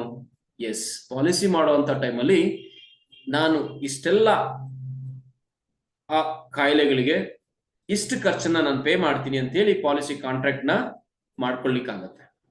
ಎಷ್ಟು ಲಕ್ಷ ಕವರೇಜ್ ನ ನೀವು ತಗೊಂಡಿದ್ದೀರಾ, 5 ಲಕ್ಷ ತಗೊಳ್ತಾ ಇದೀರಾ, 10 ಲಕ್ಷ ತಗೊಳ್ತಾ ಇದೀರಾ, ಅಥವಾ 50 ಲಕ್ಷ ತಗೊಳ್ತಾ ಇದೀರಾ, ಅಷ್ಟು ಖರ್ಚನ್ನ ನಾನು ಬೇರ್ ಮಾಡ್ತೀನಿ ಹಾಸ್ಪಿಟಲೈಸೇಷನ್ ಆದಾಗ ಅಥವಾ ಸರ್ಜರೀಸ್ ಆದಾಗ ಅಂತ ಹೇಳಿರುವಂತ ಒಂದು ಕಂಪನಿ ಅವಶ್ಯಕತೆ ಬಂದಾಗ ಆ ಹಣನ ಅಥವಾ ಕಾಂಟ್ರಾಕ್ಟ್ ಪ್ರಕಾರ ಹಣನ ವಾಪಸ್ ಕೊಡ್ತಿದ್ಯಾ ಪಾಲಿಸಿ ಹೋಲ್ಡರ್ಗೆ ಅಥವಾ ಹಾಸ್ಪಿಟಲ್ ಅವ್ರಿಗೆ ಅನ್ನೋ ಒಂದು ಅಂಶ ಬಂದು ಕ್ಲೈಮ್ ಸೆಟಲ್ಮೆಂಟ್ ಆಗುತ್ತೆ. 100 ಜನ ಕ್ಲೈಮ್ಗೋಸ್ಕರ ಅಡ್ಮಿಟ್ ಆದ್ರೆ, 100 ಜನ ಹಾಸ್ಪಿಟಲೈಸ್ ಆದ್ರೆ, ಆ 100 ಜನಕ್ಕೂ ಕೂಡ ಕ್ಲೈಮ್ ಕೊಟ್ಟಿದ್ಯಾ ಆ ಕಂಪ್ನಿ, ಅಥವಾ ಎಷ್ಟು ಜನಕ್ಕೆ ಕ್ಲೈಮ್ ನ ಪೇ ಮಾಡಿದೆ ಅನ್ನೋದನ್ನ ನೋಡ್ಕೊಳ್ಳೋದಕ್ಕೆ ಕ್ಲೈಮ್ ಸೆಟಲ್ಮೆಂಟ್ ರೇಷಿಯೋ ಅಂತ ಹೇಳ್ತೀವಿ. ಯಾಕಂದ್ರೆ ಪಾಲಿಸಿ ಕಾಂಟ್ರಾಕ್ಟ್ ಇರೋದೇ ಹಾಗೆ, ಇನ್ಶೂರೆನ್ಸ್ ಕಾಂಟ್ರಾಕ್ಟ್ ಅಂತ ಬಂದಾಗ, ಹೆಲ್ತ್ ಇನ್ಶೂರೆನ್ಸ್ ಕಾಂಟ್ರಾಕ್ಟ್ ಅಂತ ಬಂದಾಗ ಎಲ್ಲರೂ ಕೂಡ ಹಾಸ್ಪಿಟಲೈಸೇಷನ್ ಆಗೋದಿಲ್ಲ. ಒಂದು ವರ್ಷದಲ್ಲಿ ನಂಬರ್ ಆಫ್ ಕಸ್ಟಮರ್ಸ್ ಅಡ್ಮಿಟ್ ಆಗೋದೇನಿದೆ ಅಷ್ಟು ಜನ ಕ್ಲೈಮ್ ಸೆಟಲ್ ಮಾಡಿದ್ದಾರೆ, ಅಥವಾ 100 ಜನ ಅಡ್ಮಿಟ್ ಆದ್ರೆ ಎಷ್ಟು ಜನಕ್ಕೆ ಕ್ಲೈಮ್ ಕೊಟ್ಟಿದ್ದಾರೆ ಅದರ ಬೇಸಿಸ್ ಮೇಲೆ ಪರ್ಸೆಂಟೇಜ್ ನ ಡಿಸೈಡ್ ಮಾಡ್ಲಿಕ್ಕೆ ಆಗುತ್ತೆ. ಸೊ ಮೊದಲನೇ ಅಂಶ ಅದು. ಎರಡನೇದು ಮಾರ್ಕೆಟ್ ಶೇರ್. ಮಾರ್ಕೆಟ್ ಶೇರ್ ಅಂತ ಬಂದ್ರೆ total insurance, health insurance policies ಏನಿದೆ, ಸಪೋಸ್ ಒಂದು 10,000 ಪಾಲಿಸೀಸ್ ಇತ್ತು ಟೋಟಲ್ ಹೆಲ್ತ್ ಇನ್ಶೂರೆನ್ಸ್ ಪಾಲಿಸೀಸ್ ಅಂತ ಬಂದಾಗ ಈ ಕಂಪನಿಯ ಮಾರ್ಕೆಟ್ ಶೇರ್ ಎಷ್ಟಿದೆ, ಆ 10,000 ಪಾಲಿಸಿಗಳಲ್ಲಿ ಈ ಕಂಪನಿ ಎಷ್ಟು ಜನಕ್ಕೆ ಪಾಲಿಸಿಗಳನ್ನ ಕೊಟ್ಟಿದೆ, ಮಾರಾಟ ಮಾಡಿದೆ. ಮಾರಾಟ ಮಾಡೋದು ಅಂತಂದ್ರೆ ಫೋರ್ಸ್ಫುಲ್ ಆಗಿ ಕೊಡ್ಲಿಕ್ಕೆ ಆಗೋದಿಲ್ಲ, ಕಸ್ಟಮರು ಸ್ವಇಚ್ಛೆಯಿಂದ ಕೂಡ ಬೈ ಮಾಡ್ಬೇಕಾಗಿ ಬರುತ್ತೆ.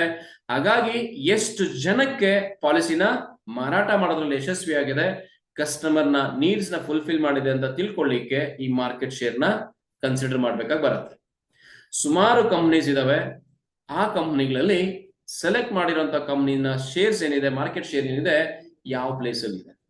100% ಅಂತಿದ್ರೆ ಈ ಕಂಪನಿಯ ಭಾಗಾಂಶ ಎಷ್ಟಿದೆ, 10%, 20%, 50%, ಈ ರೀತಿಯಾದಂತ ಅಂಶನ ಕಲೆಕ್ಟ್ ಮಾಡಿ IRDA ರಿಪೋರ್ಟ್ ಪ್ರಕಾರ ಇವತ್ತಿನ ವಿಡಿಯೋದಲ್ಲಿ ತೋರಿಸ್ಲಿಕ್ಕೆ ಆಗ್ತಿದೆ.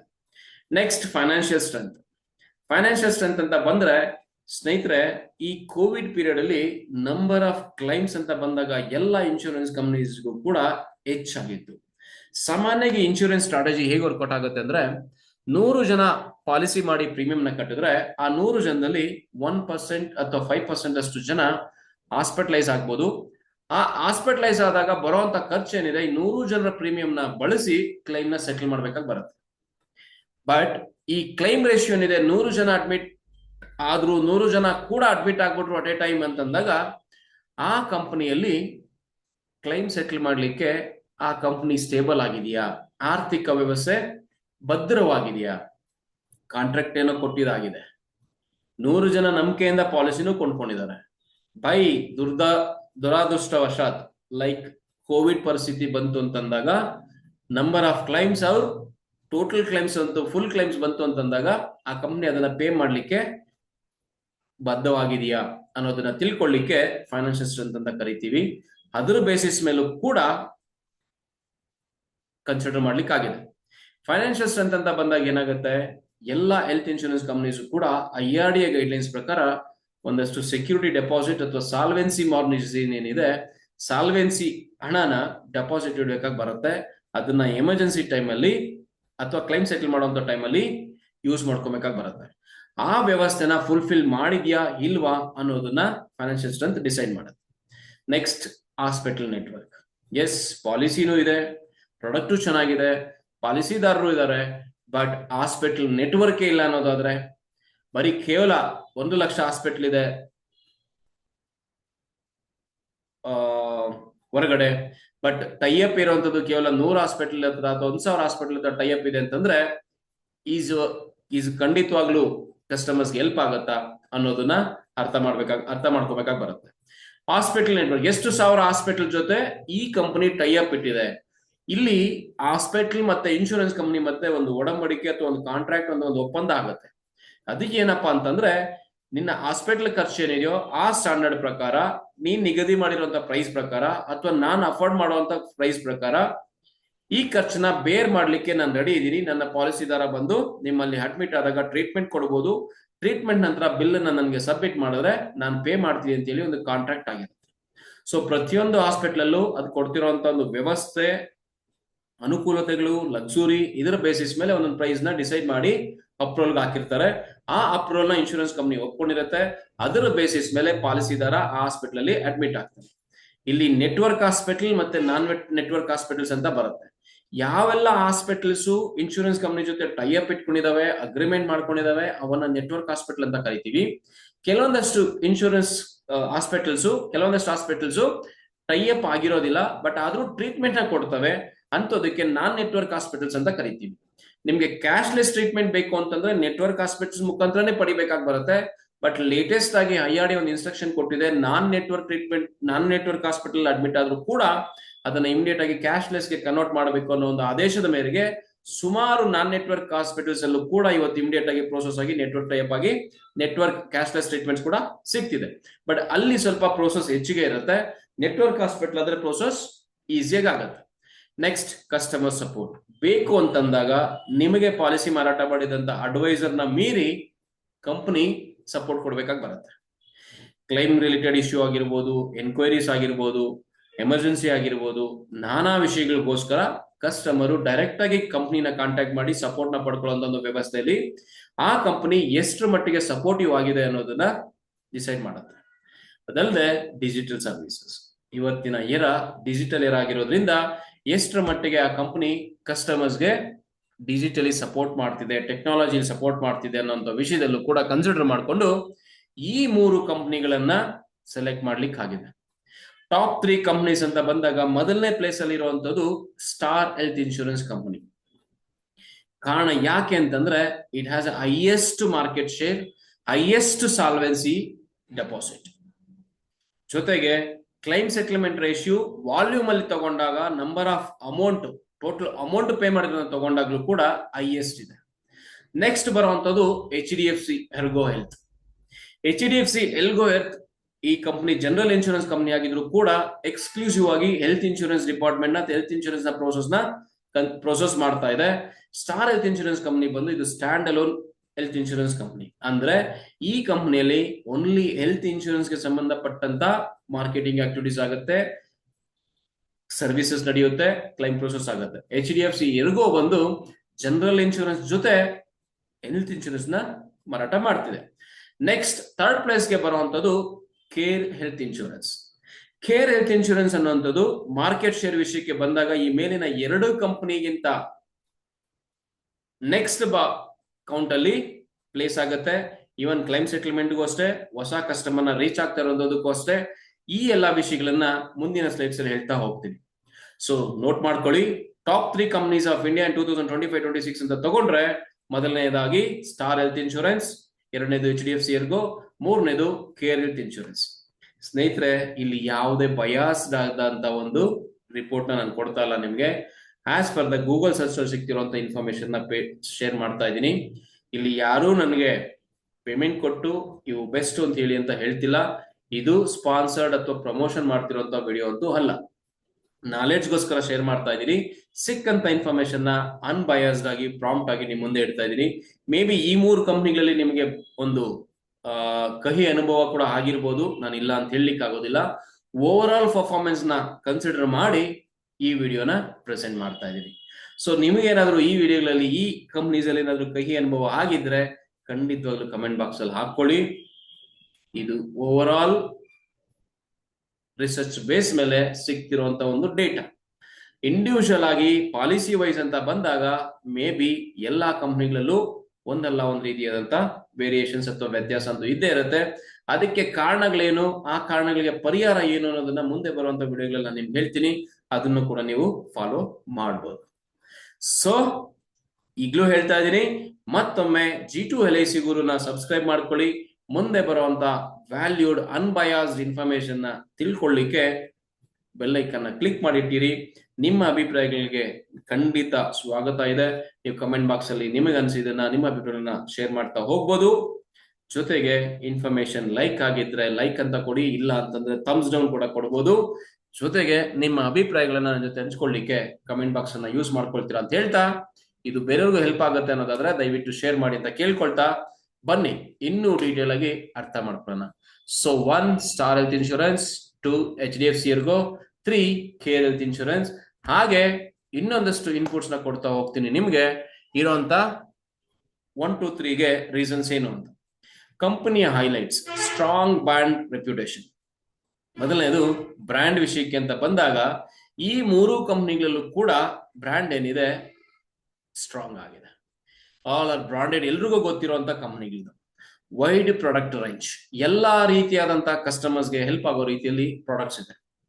ಇಂಡಿವಿಜುವಲ್ ಪಾಲಿಸಿ ಬೇಕಾ, ಆಕ್ಸಿಡೆಂಟಲ್ ಪಾಲಿಸಿ ಬೇಕಾ, ಫ್ಲೋಟರ್ ಪಾಲಿಸಿ ಬೇಕಾ, ಸೀನಿಯರ್ ಸಿಟಿಜನ್ಸ್ ಪಾಲಿಸಿ ಬೇಕಾ, ಕ್ರಿಟಿಕಲ್ ಇಲ್ನೆಸ್ ಪಾಲಿಸೀಸ್ ಬೇಕಾ, OPD ಬೇಕಾ, ಎಲ್ಲಾ ರೀತಿಯಾದಂತ ಪ್ರಾಡಕ್ಟ್ಸ್ ಈ 3 ಕಂಪನಿಗಳಲ್ಲೂ ಸಿಗ್ತಿದೆ. ವೈಡ್ ರೇಂಜ್ ಅಲ್ಲಿ ವೆರೈಟಿ ಆಗಿ ಕಸ್ಟಮರ್ಗೆ ಅನುಕೂಲ ಆಗೋ ರೀತಿಯಲ್ಲಿ ಸಿಗ್ತಿದೆ. ಕ್ಯಾಶ್ಲೆಸ್ ಹಾಸ್ಪಿಟಲ್ಸ್, 10,000ಕ್ಕಿಂತ ಹೆಚ್ಚಿನ ಹಾಸ್ಪಿಟಲ್ ನೆಟ್ವರ್ಕ್ ನ ಈ 3 ಕಂಪನಿಗಳು ಇಟ್ಕೊಂಡಿದ್ದಾವೆ. ಸೊ ಹೆಚ್ಚೆಚ್ಚು ಹಾಸ್ಪಿಟಲ್ ನ ಟೈಅಪ್ ಮಾಡ್ಕೊಳ್ತಿದ್ದಾವೆ. ನೆಟ್ವರ್ಕಿಂಗ್ ನ ಎನ್ಹಾನ್ಸ್ ಮಾಡ್ತಿದೆ, ಎಕ್ಸ್ಪ್ಯಾಂಡ್ ಮಾಡ್ತಿದ್ದಾವೆ. Customer friendly claim process, yes, ಕಸ್ಟಮರ್ಗೆ ಅನುಕೂಲ ಆಗುವಂತ ರೀತಿಯಲ್ಲಿ ಕ್ಲೈಮ್ ಪ್ರೋಸೆಸ್ ನ ಕನ್ಸಿಡರ್ ಮಾಡ್ತಿದ್ದಾವೆ ಈ ಕಂಪನೀಸ್ ಅಂತ ಹೇಳ್ಬೋದು. ಮಾರ್ಕೆಟ್ ಪ್ರೆಸೆನ್ಸ್ ಅಂತ ಬಂದಾಗ, ಎಸ್, ಮಾರ್ಕೆಟ್ ಅಲ್ಲಿ ಈ ಕಂಪನಿಯ ಪ್ರೆಸೆನ್ಸ್ ಹೇಗಿದೆ ಅಂತಂದ್ರೆ, Star health market leader, because it's a standalone policy.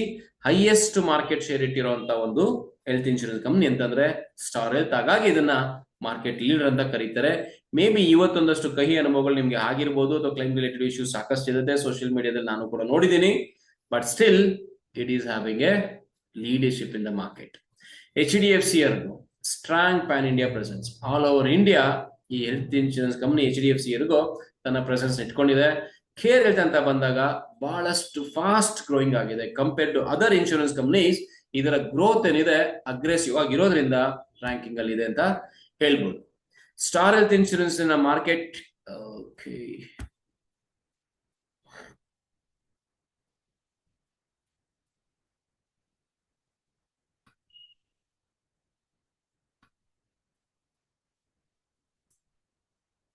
Market share ಅಂತ ಬಂದಾಗ ಸ್ಟಾರ್ ಹೆಲ್ತ್ ಇನ್ಶೂರೆನ್ಸ್ ಕಂಪನಿದು 32% ಇದೆ. 100 ಪಾಲಿಸೀಸ್ ಶೇರ್ ಆಗ್ತಿದೆ, ಸೇಲ್ ಆಗ್ತಿದೆ ಹೆಲ್ತ್ ಇನ್ಶೂರೆನ್ಸ್ ಪಾಲಿಸೀಸ್ ಅಂತಂದ್ರೆ ಅದರಲ್ಲಿ 32 policies star health policies sale ಆಗ್ತಿದೆ ಅಂತ ಕನ್ಫರ್ಮ್. ಹಾಗಿದ್ರೆ ಉಳಿದಿರುವಂತ HDFC ಎರ್ಗೋ ಮತ್ತೆ ಕೇರ್ ಹೆಲ್ತ್ ಇನ್ಶೂರೆನ್ಸ್ ನ ಮಾರ್ಕೆಟ್ ಶೇರ್ ಏನಿದೆ ಅಂತ ತಿಳ್ಕೊಂಡ್ರೆ,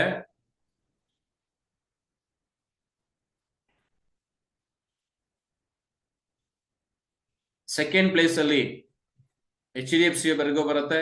ಮೂರನೇ ಪ್ಲೇಸ್ ಅಲ್ಲಿ ಕೇರ್ ಹೆಲ್ತ್ ಇದೆ.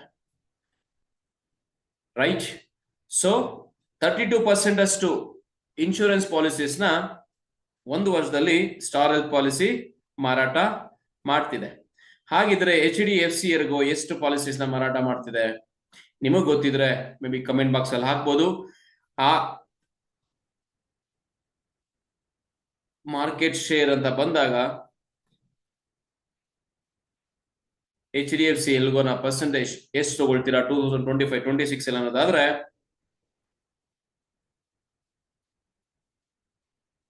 So 4.5 to 5.3%. So last year ಅಲ್ಲಿ 5.3 to 6% ಅಷ್ಟು ಪಾಲಿಸೀಸ್ ನ HDFC ಎರ್ಗೋ ಮಾರಾಟ ಮಾಡಿದೆ ಅಂತ ಹೇಳ್ಬೋದು. ಕೇರ್ ಹೆಲ್ತ್ ಅಂತ ಬಂದಾಗ ಅದಕ್ಕಿನ್ನ ಕಡಿಮೆ ಮಟ್ಟದ್ದು ಇರುತ್ತೆ. ಹೀಗಾಗಿ ಮಾರ್ಕೆಟ್ ಶೇರ್ ವಿಷಯಕ್ಕೆ ಬಂದಾಗ ಲೀಡರ್ ಆಫ್ ದಿ ಮಾರ್ಕೆಟ್ ಅಂತ ಕರೆದ್ರೆ ಸ್ಟಾರ್ ಹೆಲ್ತ್ ಅಂತ ಹೇಳೋದ್ರಲ್ಲಿ ತಪ್ಪಾಗ್ತಿಲ್ಲ. ಮತ್ತೆ ಉಳಿದೊಂದಷ್ಟು ಕಂಪ್ಯಾರಿಸನ್ಸ್ ನ ತಗೊಳ್ತೀರಿ ಅನ್ನೋದಾದ್ರೆ India's largest retail health insurance ಅಂತ ಬಂದಾಗ 32% ಅಷ್ಟು ಮಾರ್ಕೆಟ್ ಶೇರ್ ಇಟ್ಟು 15,000 ಪ್ಲಸ್ ನೆಟ್ವರ್ಕ್ ಹಾಸ್ಪಿಟಲ್ ಇಟ್ಟಿರುವಂತಹ ಏಕೈಕ ಹೆಲ್ತ್ ಇನ್ಶೂರೆನ್ಸ್ ಕಂಪನಿ ಅಂದ್ರೆ ಅದು ಸ್ಟಾರ್ ಹೆಲ್ತ್. ಅದರಲ್ಲಿ ಸಾಕಷ್ಟು ನೆಟ್ವರ್ಕ್ ಹಾಸ್ಪಿಟಲ್ಸ್ ನ ಟೈಅಪ್ ಇಟ್ಕೊಂಡಿದೆ. So strong brand and extensive agent network. So agents ಕೂಡ ಹೆಚ್ಚಿಗೆ ಕೆಲಸ ಮಾಡ್ತಿದ್ದಾರೆ ಸ್ಟಾರ್ ಹೆಲ್ತ್ಗೋಸ್ಕರ. ನೆಕ್ಸ್ಟ್ HDFC ಅಂತ ಬಂದಾಗ industry leading claim settlement performance. Claim settlement performance ಅಂತ ಬಂದಾಗ ಹೈಯೆಸ್ಟ್ ಕ್ಲೈಮ್ ಸೆಟಲ್ಮೆಂಟ್ ಪರ್ಫಾರ್ಮೆನ್ಸ್ ಇದೆ HDFC ಎರ್ಗೋದು. ಹಾಗೆ HDFC ಅಂತ ಬಂದಾಗ ಡಿಜಿಟಲ್ ಅಂತಾನೆ ಅನ್ಕೊಬಹುದು. ಕಂಪ್ಲೀಟ್ ಆಗಿ ಡಿಜಿಟಲ್ ಸರ್ವಿಸ್ ಸಿಗುವಂತ ಒಂದು ವ್ಯವಸ್ಥೆ HDFC ಎರ್ಗೋದಲ್ಲಿ ಇದೆ. Strong financial backup from HDFC group. Large nationwide hospital network across India. Network hospital network strong ಆಗಿದೆ. ಸೊ ನೆಕ್ಸ್ಟ್ ಕೇರ್ ಹೆಲ್ತ್ ಅಂತ ಬಂದಾಗ competitive pricing in the comprehensive family plans. So ಈ ಎರಡೂ ಕಂಪನಿಗಳಿಗೂ ಕಂಪೇರ್ ಮಾಡಿದ್ರೆ premium wise ಅಲ್ಲಿ competitive ಆಗಿ premium ನ ಕೊಟ್ಟು ಪಾಲಿಸೀಸ್ ನ ಮಾರಾಟ ಮಾಡ್ತಿದೆ ಕಸ್ಟಮರ್ಸ್ ಅನುಕೂಲ ಆಗೋ ರೀತಿಯಲ್ಲಿ. ಹಾಗೆ ಸ್ಟ್ರಾಂಗ್ ಕ್ಲೈಮ್ ಸೆಟಲ್ಮೆಂಟ್ ಪರ್ಫಾರ್ಮೆನ್ಸ್ ಕೂಡ ಇದೆ. ಎಕ್ಸ್ಟೆನ್ಸಿವ್ ಕ್ಯಾಶ್ಲೆಸ್ ಹಾಸ್ಪಿಟಲ್ ನೆಟ್ವರ್ಕ್ ಇದೆ. ಜೊತೆಗೆ ವೆಲ್ನೆಸ್ ಅಂಡ್ ಪ್ರಿವೇಟಿವ್ ಕೇರ್ ಬೆನಿಫಿಟ್ಸ್ ಅಂತ ತಗೊಳ್ತಿದೆ. ಸೊ ಇನ್ ಡೀಟೇಲ್ಸ್ ಅಲ್ಲಿ ತಗೊಳ್ತೀರಾ ಪ್ಯಾರಾಮೀಟರ್ಸ್ ಅಂತಂದ್ರೆ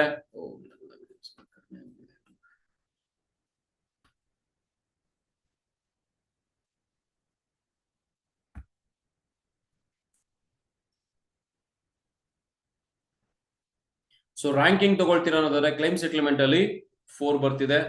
so market leadership 5, financial strength 4, hospital network 5, HDFC 4 ಬರ್ತಿದೆ.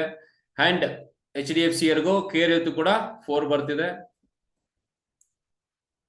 ಹಾಸ್ಪಿಟಲ್ ನೆಟ್ವರ್ಕ್, ಕಸ್ಟಮರ್ ಸಪೋರ್ಟ್, ಈ ಬೇಸಿಸ್ ಮೇಲೆ ಇದೆಲ್ಲ ಕಸ್ಟಮರ್ ನ ಫೀಡ್ಬ್ಯಾಕ್ ಇದೆ. ಸೊ ಓವರ್ ಆಲ್ ತಗೊಂಡಾಗ ಸ್ಟಾರ್ ಹೆಲ್ತ್ ಬಂದು ಔಟ್ ಆಫ್ 5 ಅಲ್ಲಿ 4.7 ಬರ್ತಿದೆ. HDFC 4.9 ಇದೆ. ಹಾಗೆ ಕೇರ್ ಹೆಲ್ತ್ ಗೆ 4.7 ಬರ್ತಿದೆ. ಸೊ ಓವರ್ ಆಲ್ ಪರ್ಫಾರ್ಮೆನ್ಸ್ ಅಂತ ತಗೊಂಡಾಗ ಸೊ ಬೈಯಿಂಗ್ ಟಿಪ್ಸ್ ಅಂತ ಬಂದಾಗ ಸೊ ಈ ಬೇಸಿಸ್ ಮೇಲೆ ಈ ಕಂಪ್ನಿಗಳನ್ನ 1, 2, 3 ರ್ಯಾಂಕಿಂಗ್ ಅಲ್ಲಿ ಅನಲೈಸ್ ಮಾಡ್ಲಿಕ್ಕಾಗಿದೆ. ಹಾಗೆ ಹೆಲ್ತ್ ಇನ್ಶೂರೆನ್ಸ್ ನ ಬೈ ಮಾಡಬೇಕು ಈ ಕಂಪ್ನಿಗಳ ಮುಖಾಂತರ ಅಥವಾ ಯಾವುದೇ ಕಂಪ್ನಿಗಳ ಮುಖಾಂತರ ಬೈ ಮಾಡಬೇಕು ಅಂತಂದ್ರೆ ಈ ಒಂದಷ್ಟು ಟಿಪ್ಸ್ ನ ನೀವು ಕನ್ಸಿಡರ್ ಮಾಡಬೇಕು ಅಂತ ಹೇಳ್ತೀನಿ. ಮೊದಲನೇದಾಗಿ ಎಷ್ಟು ಕವರೇಜ್ ಸಿಗುತ್ತೆ ಅಂತ ಚೆಕ್ ಮಾಡ್ಕೊಳ್ಳಿ. ಎಷ್ಟು ಲಕ್ಷ ಕವರೇಜ್ ಇದೆ? ಇವತ್ತು ಮಿನಿಮಮ್ 10 lakhs ಅಷ್ಟು ಕವರೇಜ್ ನ ಒಂದು ಫ್ಯಾಮಿಲಿ ಇಟ್ಕೊಂಡಿದ್ರೆ ಬಹಳ ಸೂಕ್ತ ಅಂತ ಅನ್ಸುತ್ತೆ. ಸೊ ಹೈಯರ್ ಅಂತ ತಗೊಂಡಾಗ ಅನ್ಲಿಮಿಟೆಡ್ ಕ್ರೋಸ್ ಗಟ್ಟಲೆ ಇಟ್ಕೊಬಹುದು based on your luxury. Again hospitalisation ಕೂಡ ಲಕ್ಸುರಿನೆಸ್ ಇನ್ವಾಲ್ವ್ ಆಗ್ತಿದೆ. So cost of the surgeries ಏನಿದೆ ಕೋಟಿ ಗಟ್ಟಲೆ ಇದೆ. ಸೊ ಕವರೇಜ್ ಎಷ್ಟು ಬರ್ತಿದೆ ಅದನ್ನ ಚೆಕ್ ಮಾಡ್ಕೊಳ್ಳಿ. Minimum coverage at least start with 5 lakhs minimum. 2 lakhs 3 lakhs 5 lakhs ಏನೂ ಬರೋದಿಲ್ಲ. 5 lakhs ಏನು ಇಲ್ಲ. ಅಟ್ ಲೀಸ್ಟ್ 10 lakhs ಆದ್ರೂ ಮಿನಿಮಮ್ ಇಟ್ಕೊಳ್ಳಿ ಅಂತ ಸಜೆಸ್ಟ್ ಮಾಡ್ತೀನಿ. ಹಾಗೆ ಎಕ್ಸ್ಕ್ಲೂಷನ್ಸ್ ಏನಿದೆ ಅದನ್ನ ಚೆಕ್ ಮಾಡಿ. ಎಲ್ಲಾ ಇನ್ಶೂರೆನ್ಸ್ ಕಂಪನೀಸ್ ಅಲ್ಲೂ ಎಲ್ಲಾ ಇನ್ಶೂರೆನ್ಸ್ ಪಾಲಿಸೀಸ್ ಅಲ್ಲೂ ಎಕ್ಸ್ಕ್ಲೂಷನ್ಸ್ ಇರುತ್ತೆ. ಆ ಎಕ್ಸ್ಕ್ಲೂಷನ್ಸ್ ಅಂತಂದ್ರೆ ಈ ಸರ್ಜರೀಸ್ಗೆ ಅಥವಾ ಈ ಟ್ರೀಟ್ಮೆಂಟ್ಗೆ ನಾನು ಹಣ ಪೇ ಮಾಡೋದಿಲ್ಲ ಅಂತ ಮೊದಲೇ ಕಂಪನಿ ಡಿಸೈಡ್ ಮಾಡಿಟ್ಟಿರುತ್ತೆ ಪಾಲಿಸಿ ಮುಖಾಂತರ. ಅದನ್ನ ನೀವು ತಿಳ್ಕೊಂಡು ಬೈ ಮಾಡ್ಬೇಕಾಗಿ ಬರುತ್ತೆ. ಸುಮ್ಮನೆ ಪಾಲಿಸಿ ಬೈ ಮಾಡಿದೀರಾ ಅಂತಂದ್ರೆ ನಾಳೆ ಟ್ರೀಟ್ಮೆಂಟ್ಗೆ ಹೋದಾಗ ಅದು ಎಕ್ಸ್ಕ್ಲೂಷನ್ಸ್ ಅಲ್ಲಿ ಇತ್ತು ಅಂದ್ರೆ ನಿಮ್ಗೆ ಹಣ ಕೊಡೋದಿಲ್ಲ. ಆಗ ಕಂಪ್ನಿ ಕ್ಲೈಮ್ ಪೇ ಮಾಡ್ಲಿಲ್ಲ, ಕಂಪ್ನಿ ಸರಿ ಇಲ್ಲ ಅಂತ ನೀವು ಕ್ಲೈಮ್ ಮಾಡೋಂಥ ಬದಲು ಹಾಗೆ ನಿಮ್ಮ ಹಣನ ಕಳ್ಕೊಳ್ಳೋಂಥ ಬದಲು ಪಾಲಿಸಿ ಬೈ ಮಾಡ್ಲಿಕ್ಕಿಂತ ಮುಂಚೆ ಎಕ್ಸ್ಕ್ಲೂಷನ್ಸ್ ನ ತಿಳ್ಕೊಳ್ಳಿ. ಅಗೇನ್ ವೇಟಿಂಗ್ ಪೀರಿಯಡ್ ಅಂದ್ರೆ ಏನು? ಇವತ್ತು ಪಾಲಿಸಿನ ಬೈ ಮಾಡಿದ ತಕ್ಷಣ ನಾಳೆ ಹೋಗಿ ನಾನು ಕ್ಲೈಮ್ ಮಾಡ್ಬೋದಾ? ಆಲ್ರೆಡಿ ಡಾಕ್ಟರ್ ಸರ್ಜರಿ ಮಾಡ್ಕೊಳ್ಳಿಕ್ಕೆ ಹೇಳಿದ್ದಾರೆ ನನಗೆ, ಇನ್ಶೂರೆನ್ಸ್ ಪಾಲಿಸಿನ ಇವತ್ತು ಬೈ ಮಾಡ್ಕೊಳ್ತೀನಿ, 3 ದಿನ ಬಿಟ್ಟು ಅಡ್ಮಿಟ್ ಆಗ್ತೀನಿ, ಕ್ಲೈಮ್ ಕೊಡುತ್ತೆ ಅಂತ ಅನ್ಕೊಂಡ್ರೆ ತಪ್ಪಾಗುತ್ತೆ. ಸೊ ಪ್ರತಿಯೊಂದಕ್ಕೂ ವೇಟಿಂಗ್ ಪೀರಿಯಡ್ ಇರುತ್ತೆ. ಮಿನಿಮಮ್ 30 ಡೇಸ್ ಅಂತೂ ವೇಟಿಂಗ್ ಪೀರಿಯಡ್ ಇರುತ್ತೆ ಎಲ್ಲಾ ಪಾಲಿಸೀಸ್ ಅಲ್ಲೂ, ನಾರ್ಮಲ್ ಅಡ್ಮಿಷನ್ಸ್ಗೆ. ಹಾಗೆ ಆಕ್ಸಿಡೆಂಟಲ್ ಕ್ಲೈಮ್ ಪ್ರೋಸೆಸ್ಗೆ ಡೇ 1 ಇಂದ ಕವರ್ ಆಗುತ್ತೆ. ಸೊ ಈ ವೇಟಿಂಗ್ ಪೀರಿಯಡ್ ಏನಿದೆ ಅದನ್ನ ಚೆನ್ನಾಗಿ ಅರ್ಥ ಮಾಡ್ಕೊಳ್ಳಿ. ಹಾಗೆ ಡಿಫರೆಂಟ್ ಕ್ರಿಟಿಕಲ್ ಇಲ್ನೆಸಸ್ಗೆ ವೇಟಿಂಗ್ ಪೀರಿಯಡ್ ಕೂಡ ಇರುತ್ತೆ. ಕೆಲವೊಂದಷ್ಟು ಕಂಪ್ನಿಗಳಲ್ಲಿ 1 ಇಯರ್ ಇರುತ್ತೆ, 2 ಇಯರ್ ಇರುತ್ತೆ. ಎಕ್ಸಿಸ್ಟಿಂಗ್ ಇರುವಂತ ಡಿಸೀಸಸ್ಗೆ 3 ಇಯರ್ಸ್ ವರೆಗೂ ವೇಟಿಂಗ್ ಪೀರಿಯಡ್ ಇರುತ್ತೆ. ಸೊ ಅದನ್ನ ಚೆಕ್ ಮಾಡ್ಕೊಳ್ಳಿ, ಪಾಲಿಸಿನ ಡಿಸೈಡ್ ಮಾಡಿ. ಕೋ ಪೇಮೆಂಟ್ ಅಂದ್ರೆ ಬರುವಂತ ಕ್ಲೈಮ್ ಪ್ರೋಸೆಸ್ ಏನಿದೆ, ಹಾಸ್ಪಿಟಲ್ 1 ಲಕ್ಷ ಬಿಲ್ ಆಯ್ತು ಅಂತಂದ್ರೆ ನಿಮ್ ಕಡೆ 10 ಲಕ್ಷ ಪಾಲಿಸಿ ಇತ್ತು ಅಂತಂದಾಗ 1 ಲಕ್ಷ ಅಷ್ಟೇ ಬಿಲ್ ಆಗಿರೋದು, ನನ್ನ ಪಾಲಿಸಿ 10 ಲಕ್ಷ ಇದೆ, ಕಂಪ್ನಿ 1 ಲಕ್ಷ ಪೂರ್ತಿ ಪೇ ಮಾಡುತ್ತೆ ಅಂತ ಅನ್ಕೊಂಡಾಗ ಕೇವಲ 90,000 ಅಷ್ಟೇ ಕಂಪ್ನಿ ಪೇ ಮಾಡ್ತಿದೆ ಅಂತಂದ್ರೆ ಉಳಿದಂತ 10,000ನ ನೀವು ಪೇ ಮಾಡ್ಬೇಕಾಗಿ ಬರುತ್ತೆ. ಇದಕ್ಕೆ ಕೋ ಪೇಮೆಂಟ್ ಅಂತ ಕರಿತೀವಿ. ಕೆಲವೊಂದ್ಸಲ ಪಾಲಿಸಿಲೇನೆ ಕ್ಲಿಯರ್ ಆಗಿ ಮೆನ್ಷನ್ ಮಾಡಿರ್ತಾರೆ, ಈ ಪಾಲಿಸಿಲಿ ಕೋ ಪೇಮೆಂಟ್ ಇದೆ, 20%, 10%, 30% ಅಷ್ಟು ಕೋ ಪೇಮೆಂಟ್ ಇದೆ ಅಂತ ಆಲ್ರೆಡಿ ಪಾಲಿಸಿಲಿ ಮೆನ್ಷನ್ ಮಾಡಿರ್ತಾರೆ. ಅದನ್ನ ಅರ್ಥ ಮಾಡ್ಕೊಳ್ಳಿ. ಆ ರೀತಿ ಇದ್ದಾಗ ನೀವು ಕಂಪಲ್ಸರಿ ಪೇ ಮಾಡ್ಲೇಬೇಕಾಗಿ ಬರುತ್ತೆ. ಅದಲ್ಲದೆ ಇದ್ದಾಗ ಕನ್ಸ್ಯೂಮಬಲ್ಸ್ ಏನಿದೆ, ಆ ಕನ್ಸ್ಯೂಮಬಲ್ಸ್ ನ ಕೆಲವೊಂದಷ್ಟನ್ನ ಕಂಪ್ನಿ ಪೇ ಮಾಡೋದಿಲ್ಲ. ಅದು ಎಲ್ಲಾ ಇನ್ಶೂರೆನ್ಸ್ ಪಾಲಿಸಿಯಲ್ಲೂ ಇದ್ದೇ ಇರುತ್ತೆ. ಅದನ್ನ ನೀವು ಪೇ ಮಾಡ್ಲೇಬೇಕಾಗಿ ಬರುತ್ತೆ. ಸೊ ಅದು ಕನ್ಸ್ಯೂಮಬಲ್ಸ್ ಕವರ್ ಆಗುತ್ತಾ ಪಾಲಿಸಿ ಅಥವಾ ಕವರ್ ಆಗಲ್ವಾ ಅನ್ನೋದನ್ನ ಚೆಕ್ ಮಾಡ್ಕೊಳ್ಳಿ. Again, room rent limits. So policy wise ಅಲ್ಲಿ ಪರ್ ಪರ್ಸನ್ಗೆ ಅಡ್ಮಿಟ್ ಆದಾಗ ರೂಮ್ ರೆಂಟ್ ಇದೆ. ರೂಮ್ ಏನಪ್ಪಾ? Yes, there are different category of rooms. General ward, luxury ward, semi deluxe, ultra deluxe, super deluxe, etcetera etcetera. ಇಲ್ಲಿ ನಿಮಗೆ treatment ಜೊತೆ luxury ಕೂಡ ಸಿಗುತ್ತೆ, ಹಾಗೆ ನಿಮ್ಮ ಅಟೆಂಡರ್ಗೂ ಕೂಡ ಕೇರಿಂಗ್ ಇರುತ್ತೆ. ಅದರ ಬೇಸಿಸ್ ಮೇಲೆ ನಾರ್ಮಲ್ ರೂಮ್ 2000 ರುಪೀಸ್ ಇದೆ ಅಂತಂದ್ರೆ ನಿಮ್ಮ ಪಾಲಿಸಿ ಪ್ರಕಾರ 5000 ಎಲಿಜಿಬಿಲಿಟಿ ಇದೆ ಅಂತಂದಾಗ ನೀವು ಅಪ್ ಟು 5000 ವರೆಗೂ ಎಲಿಜಿಬಲ್ ಇರುವಂತ ರೂಮ್ ಅಲ್ಲಿ ಸ್ಟೇ ಆಗ್ಬೋದು ಟ್ರೀಟ್ಮೆಂಟ್ಗೋಸ್ಕರ. ಎಬೋವ್ 5000 ನೀವು ಅಡ್ಮಿಟ್ ಆಗಿದ್ದೀರಾ ಅಂತಂದ್ರೆ ಅದರ ಮೇಲೆ 5000 ಲಿಮಿಟ್ ಬಿಟ್ಟು ಎಕ್ಸ್ಟ್ರಾ ಇರುವಂತ ಕಾಸ್ಟ್ ನ ನೀವು ಪೇ ಮಾಡ್ಬೇಕಾಗಿ ಬರುತ್ತೆ. ಇದಕ್ಕೆ ರೂಮ್ ರೆಂಟ್ ಲಿಮಿಟ್ಸ್ ಇರುತ್ತೆ, ಅದನ್ನ ಚೆಕ್ ಮಾಡ್ಕೊಳ್ಳಿ ಪಾಲಿಸಿ ವೈಸ್. ಜೊತೆಗೆ ಐಸಿಗೂ ಕೂಡ ಲಿಮಿಟೇಷನ್ಸ್ ಇರುತ್ತೆ. ನೀವೇನ್ ಬೇಸಿಕ್ ಕವರೇಜ್ ಇಟ್ಟಿದಿರೋ, ರೂಮ್ ರೆಂಟ್ ಇದೆಯೋ ಅದರ ಡಬಲ್ ಅಷ್ಟು ಸಿಗುತ್ತೆ. ಸೊ ಅದ್ರ ಬೇಸಿಸ್ ಮೇಲೆ ಲಿಮಿಟೇಷನ್ಸ್ ಚೆಕ್ ಮಾಡ್ಕೊಂಡು ಪಾಲಿಸಿ ಬೈ ಮಾಡೋದು ಬಹಳ ಉತ್ತಮ. ಅಗೇನ್, ನೆಟ್ವರ್ಕ್ ಹಾಸ್ಪಿಟಲ್ಸ್ ಅಂತ ಬಂದಾಗ ನಿಮ್ಮ ರೆಗ್ಯುಲರ್ ಹಾಸ್ಪಿಟಲ್ ಅಲ್ಲಿ ಈ ಕಂಪನಿಯ ಇನ್ಶೂರೆನ್ಸ್ ಕ್ಲೈಮ್ ಆಗುತ್ತಾ ಕ್ಯಾಶ್ಲೆಸ್ ಆಗಿ, ಅದನ್ನು ಚೆಕ್ ಮಾಡ್ಕೊಬಹುದು. ಅಕಸ್ಮಾತ್ ಆಗ್ಲಿಲ್ಲ ಅನ್ನೋದಿದ್ರೆ ಆ ಹಾಸ್ಪಿಟಲ್ ನೀವು ನೆಟ್ವರ್ಕ್ ಲಿಸ್ಟ್ ಗೆ ಸೇರಿಸುವಂತ ಪ್ರಯತ್ನ ಕೂಡ ಮಾಡಬಹುದು. ಕಂಪನಿ ಮತ್ತೆ ಹಾಸ್ಪಿಟಲ್ ಮಧ್ಯೆ ಕಮ್ಯುನಿಕೇಶನ್ ನ ಕ್ರಿಯೇಟ್ ಮಾಡಿ. ಸೊ ಎಷ್ಟು ನೆಟ್ವರ್ಕ್ ಹಾಸ್ಪಿಟಲ್ಸ್ ಇದೆ, ಆ ನೆಟ್ವರ್ಕ್ ಹಾಸ್ಪಿಟಲ್ ಅಲ್ಲಿ ನಿಮಗೆ ಎಷ್ಟು ನೆಟ್ವರ್ಕ್ ಹಾಸ್ಪಿಟಲ್ ಸಮೀಪದಲ್ಲಿ ಸಿಗುತ್ತೆ, ಅನುಕೂಲ ಆಗುತ್ತೆ, ಬಳಸ್ಕೊಬಹುದು ಅನ್ನೋದನ್ನ ಕೂಡ ತಿಳ್ಕೊಂಡು ಪಾಲಿಸಿನ ಬೈ ಮಾಡಿ ಅಂತ ಹೇಳ್ತಾ, ಮತ್ತೊಮ್ಮೆ ಯಾವತ್ತೂ ಕೂಡ ಪ್ರೀಮಿಯಂ ಕಡಿಮೆ ಬರ್ತಿದೆ ಅಂತ ಹೇಳಿ ಪಾಲಿಸಿನ ಬೈ ಮಾಡ್ಲಿಕ್ಕೆ ಹೋಗ್ಬೇಡಿ. ಬಹಳ ಕೇರ್ಫುಲ್ ಆಗಿ ಪ್ರೀಮಿಯಂ ಕಡಿಮೆ ಕೊಟ್ಟು ಎಲ್ಲದಕ್ಕೂ ಎಕ್ಸ್ಕ್ಲೂಷನ್ಸ್ ಇಟ್ಟಿದ್ದಾರೆ, ವೇಟಿಂಗ್ ಪೀರಿಯಡ್ ಜಾಸ್ತಿ ಇದೆ, ಕೋಪೇಮೆಂಟ್ ಜಾಸ್ತಿ ಇದೆ, ರೂಮ್ ರೆಂಟ್ ಲಿಮಿಟೇಷನ್ಸ್ ಇದೆ, ಎಟ್ಸೆಟ್ರಾ ಬರೀ ಟರ್ಮ್ಸ್ ಕಂಡೀಷನ್ಸ್ ಇಟ್ಟಿದ್ದಾರೆ ಅಂತಂದ್ರೆ ಅವಶ್ಯಕತೆ ಬಿದ್ದಾಗ ಮತ್ತೆ ನೀವೇ ಕೈಯಿಂದ ಕಟ್ಬೇಕಾಗಿ ಬರ್ತೀವಿ. ಜೊತೆಗೆ ಫೈನಲೈಸ್ ಮಾಡ್ಲಿಕ್ಕಿಂತ ಮುಂಚೆ ಪಾಲಿಸಿನ ಬೆನಿಫಿಟ್ಸ್ ನ ಕಂಪೇರ್ ಮಾಡ್ಕೊಳ್ಳಿ, ಕ್ಲೈಮ್ ಸರ್ವಿಸ್ ಏನಿದೆ ಅದನ್ನು ಕೂಡ ಕಂಪೇರ್ ಮಾಡ್ಕೊಳ್ಳಿ ಅಂತ ಹೇಳ್ತಾ, by early for better protection. So ಇವತ್ತೇ ಬೆಸ್ಟ್ ದಿನ ನಿಮಗೆ ಹೆಲ್ತ್ ಇನ್ಶೂರೆನ್ಸ್ ಪಾಲಿಸಿನ ಬೈ ಮಾಡ್ಲಿಕ್ಕೆ. ಕಾರಣ, ನಾಳೆ ಗೊತ್ತಿಲ್ಲ ಹೆಲ್ತ್ ಹೇಗಿರುತ್ತೋ. ಹೆಲ್ತ್ ಚೆನ್ನಾಗಿದ್ದಾಗ ಹೆಲ್ತ್ ಇನ್ಶೂರೆನ್ಸ್ ಪಾಲಿಸಿನ ಬೈ ಮಾಡ್ಕೊಳ್ಳಿ. ಹಾಗೆ ಇದು ನಿಮಗೋಸ್ಕರ ಅಲ್ಲ, ಕಂಪ್ಲೀಟ್ ಫ್ಯಾಮಿಲಿಗೋಸ್ಕರ ಬೈ ಮಾಡ್ಬೇಕಾಗಿ ಬರುತ್ತೆ. ಇದಕ್ಕೆ ಫ್ಲೋಟರ್ ಪಾಲಿಸಿ ಅಂತ ಕರಿತೀವಿ, ರೈಟ್? ಹಾಗಾಗಿ ಕೇವಲ ಪ್ರೀಮಿಯಂ ಒಂದನ್ನೇ ನೋಡಿ ನೀವು ಪಾಲಿಸಿನ ಅಥವಾ ಕಂಪ್ನಿನ ಡಿಸೈಡ್ ಮಾಡ್ಲಿಕ್ಕೆ ಹೋಗ್ಬೇಡಿ. ಇಷ್ಟೊತ್ತು ಹೇಳಿದಂತ ಪಾಯಿಂಟ್ಸ್ ಏನಿತ್ತು ಅಷ್ಟು ಪಾಯಿಂಟ್ಸ್ ನ ಕನ್ಸಿಡರ್ ಮಾಡಿ ಒಂದು ಕಂಪ್ನಿನ ಡಿಸೈಡ್ ಮಾಡಿ. ಇಲ್ಲಿ ಕೊಟ್ಟಿರುವಂತ ಡೇಟಾ ಪ್ರಕಾರ ಟಾಪ್ 3 ಕಂಪ್ನೀಸ್ ಇದು ಅಂತ ಬರ್ತಿದೆ. ಸೊ ನಿಮ್ ಪ್ರಕಾರ ಬೇರೆ ಕಂಪ್ನಿನೂ ಕೂಡ ನಂಬರ್ 1 ಸಿಗುತ್ತೆ, ನಂಬರ್ 2 ಅಲ್ಲಿ ಇದೆ, ನಂಬರ್ 3 ಇದೆ ಅಂತಿದ್ರೆ ಖಂಡಿತವಾಗ್ಲೂ ಕಮೆಂಟ್ ಬಾಕ್ಸ್ ಅಲ್ಲಿ ಹಾಕ್ಬೋದು. ಇದು ನನ್ನ ರಿಸರ್ಚ್, ನನ್ನ ಒಪಿನಿಯನ್, ನನ್ನ ಔಟ್ಪುಟ್ ಅಂತ ಹೇಳ್ತೀನಿ. ಸೊ ನಿಮ್ ಪ್ರಕಾರ ಬೇರೆ ಇದ್ರೆ ಅದನ್ನು ಕೂಡ ಕಮೆಂಟ್ ಬಾಕ್ಸ್ ಅಲ್ಲಿ ಪ್ರೊವೈಡ್ ಮಾಡಿ ಅಂತ ಹೇಳ್ತಾ, ಅದನ್ನು ಕನ್ಸಿಡರ್ ಮಾಡಿ ಮುಂದಿನ ವಿಡಿಯೋಗಳಲ್ಲಿ ಮತ್ತೊಂದು ಡೀಟೇಲ್ ವಿಡಿಯೋನ ಮಾಡ್ತೀನಿ ಅಂತ ಹೇಳ್ತಾ, ಇನ್ ಡೀಟೇಲ್ ಆಗಿ ಹೆಲ್ತ್ ಇನ್ಶೂರೆನ್ಸ್ ಪಾಲಿಸಿನ ಬೈ ಮಾಡ್ಬೇಕಾದಾಗ ಟ್ರಿಕ್ಸ್ ಏನಿದೆ, ಮತ್ತೆ ಇರುವಂತ ಟೋಟಲ್ ಬೇರೆ ಬೇರೆ ರೀತಿಯಾದಂತಹ ಹೆಲ್ತ್ ಇನ್ಶೂರೆನ್ಸ್ ಪಾಲಿಸೀಸ್ ಯಾವುವು, ಕ್ಲೈಮ್ ಮಾಡೋದು ಹೇಗೆ, ಕ್ಲೈಮ್ ಪ್ರೋಸೆಸ್ ಅಲ್ಲಿ ಅನುಸರಿಸಬೇಕಾಗಿರುವಂತಹ ಸಿಸ್ಟಮ್ಸ್ ಏನು, ಪಾಲಿಸಿ ಬೈ ಮಾಡಬೇಕಾದಾಗ 0 ಕ್ಲೈಮ್ ರಿಜೆಕ್ಷನ್ ಆಗ್ಬೇಕು ಅಂತಂದ್ರೆ ಏನ್ ಪ್ರಿಕಾಷನ್ಸ್ ತಗೋಬೇಕು ಅನ್ನೋದ್ರ ಬಗ್ಗೆ ಮುಂದೆ ಬರುವಂತ ವಿಡಿಯೋ ಅಲ್ಲಿ ಹೇಳ್ತೀನಿ ಅಂತ ಹೇಳ್ತಾ, ಮತ್ತೊಮ್ಮೆ ಚಾನಲ್ ನ ಸಬ್ಸ್ಕ್ರೈಬ್ ಮಾಡಲಿಲ್ಲ ಅಂತಂದ್ರೆ G2 LIC ಗುರುನ ಸಬ್ಸ್ಕ್ರೈಬ್ ಮಾಡ್ಕೊಳ್ಳಿ. ನಿಮ್ಮ ಅಭಿಪ್ರಾಯಗಳನ್ನ ಕಮೆಂಟ್ ಬಾಕ್ಸ್ ಅಲ್ಲಿ ಹಾಕ್ತೀರಿ ಅಂತ ಅಂದ್ಕೊಂಡು ಕೊನೆ ತನಕ ವಿಡಿಯೋ ನೋಡಿದಕ್ಕೆ ಧನ್ಯವಾದಗಳನ್ನ ಹೇಳ್ತಾ, ವಿಡಿಯೋ ಹೇಗಿತ್ತು ಅನ್ನೋದನ್ನು ಕೂಡ ಕಮೆಂಟ್ ಬಾಕ್ಸ್ ಅಲ್ಲಿ ಹಾಕಿ. ಹೆಲ್ಪ್ಫುಲ್ ಆಗಿತ್ತು ಅಂತಂದ್ರೆ ಬೇರೆಯವ್ರಿಗೆ ಶೇರ್ ಮಾಡಿ, ಅವರು ಕೂಡ ತಿಳ್ಕೊಳ್ಳಿ, ಅವರು ಕೂಡ ಈ ಹೆಲ್ತ್ ಇನ್ಶೂರೆನ್ಸ್ ಪಾಲಿಸಿಯ ಅನುಕೂಲ ಏನಿದೆ ಅದ್ರ ಬಗ್ಗೆ ತಿಳ್ಕೊಂಡು ಅನುಕೂಲನ ಎಂಜಾಯ್ ಮಾಡ್ಲಿ ಅಂತ ಹೇಳ್ತಾ, ಮತ್ತೊಮ್ಮೆ ಮತ್ತೊಂದು ವಿಶೇಷವಾದಂತಹ ವಿಡಿಯೋ ಅಥವಾ ಇನ್ಫಾರ್ಮೇಶನ್ ವಿಡಿಯೋ ಜೊತೆ ಮೀಟ್ ಮಾಡ್ತೀನಿ ಅಂತ ಹೇಳ್ತಾ, ವಿಡಿಯೋನ ಕೊನೆ ತನಕ ನೋಡಿದಕ್ಕೆ ಧನ್ಯವಾದಗಳನ್ನ ಹೇಳ್ತಾ, ಥ್ಯಾಂಕ್ ಯು ಸೋ ಮಚ್.